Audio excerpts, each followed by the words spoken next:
Hey there, gamer buds out there. So, while the rumors seem to be pointing to the same direction, and according to a recent article out there in internet land, it looks more and more possible that Nintendo will be releasing a Nintendo 64 Classic Edition like they did with the NES and SNES. And in all honesty, I'm kind of excited for it. I like it. My only concern is obviously which games are going to be on it. We're going to have our typical, Super Mario 64, Zelda Ocarina of Time, and probably Majora's Mask as well. But what else is going to be on this system? Uh, Over the time, one of the biggest developers for Nintendo 64 was Rare. They brought in GoldenEye, Perfect Dark. They also did Donkey Kong 64 and Conker's Bad Fur Day. But they moved on to be acquired by Microsoft. And so there's this whole legal wrangling on, can they re put these games out there? Even though all the characters are basically owned by Nintendo, you know, can Rare can they use it because I guess the assets are owned by Rare. It's all a whole weird legal licensing deal. But for the sake of fans, can they come to an agreement? I honestly don't know. So I remember when the Nintendo 64 came out in 1996. I was a young man in his 20s working for Target here in Atlanta, Georgia, and I'll never forget. They announced the Nintendo 64, and it was cartridge based, and a lot of people kind of shook their heads at the system simply because the world had already moved on to CD based technology.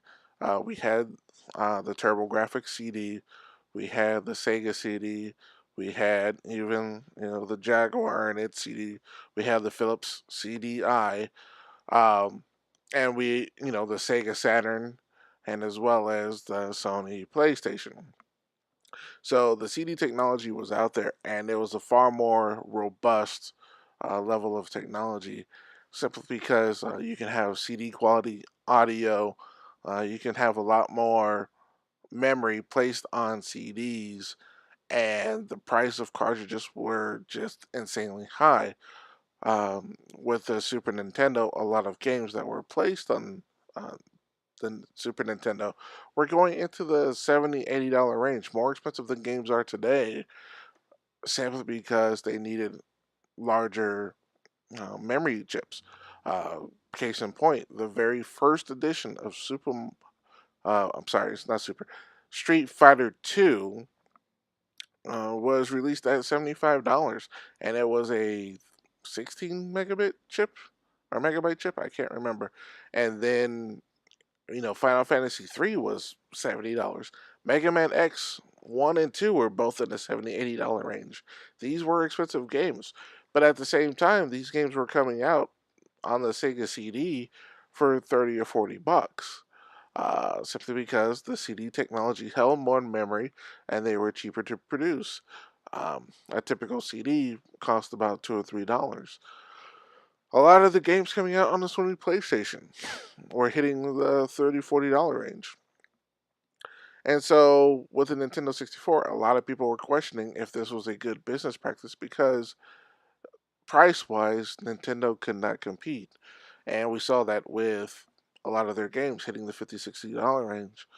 But as we all know, Nintendo still did well, fairly well, with the Nintendo 64 before they moved on to disc technology with the GameCube, with absolutely amazing games like Super Mario 64 and Zelda Ocarina of Time. These are games that still today are, if you look at any top 100 games of all time, Super Mario 64 and Ocarina of Time or somewhere in that top 10 of those on those lists. Um, so by all means, I mean we all know this the system had great games, but I do not see a mini classic edition coming out with only 10 games. You would have to have at least 20 to 30. And off the top of my head, I cannot think of 20 to 30 top of the line games that came out for the Nintendo 64 that did not also come out on another platform. I could probably come up with 10. And actually, I'll probably follow this video up with another video of the top 10 games I would like to see on the Nintendo 64. And just for a change of pace, maybe even the top 10 games I don't want to see on the Nintendo 64 Classic Edition, just to have a little fun here. So anyway, I wanted to get your thoughts on the Nintendo 64 Classic Edition. Is this something you would purchase?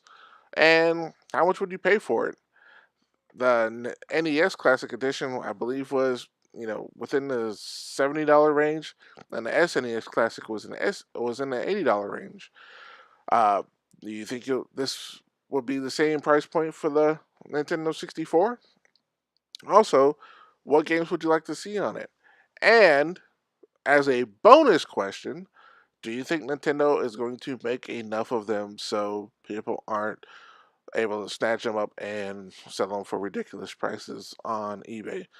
I used to be one of those guys years ago. I don't do that anymore. I don't do the eBay thing, but it was a bit of false scarcity that was created by Nintendo. I firmly believe Nintendo had the abilities to make as many as they could out there, but in order to create demand, they reduced the amount of supply, and then everybody had to have it.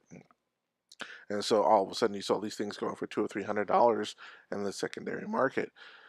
Do you think Nintendo's going to do the same thing with this?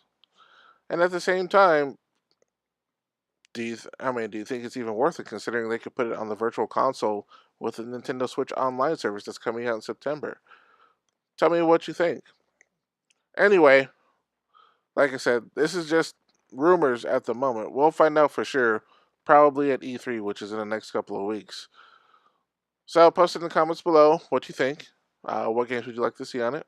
Hey, for fun, post what games you don't want to see on the Nintendo 64. Anyway, that's it for me. If you like this particular rant, hit that like button. If you want to hear more of my rants and ravings when it comes to video games, movies, TV shows, WWE, life in general, except for politics and religion, hit that subscribe button. Anyway, I'm out of here for now. Talk to you guys later. Peace out, players.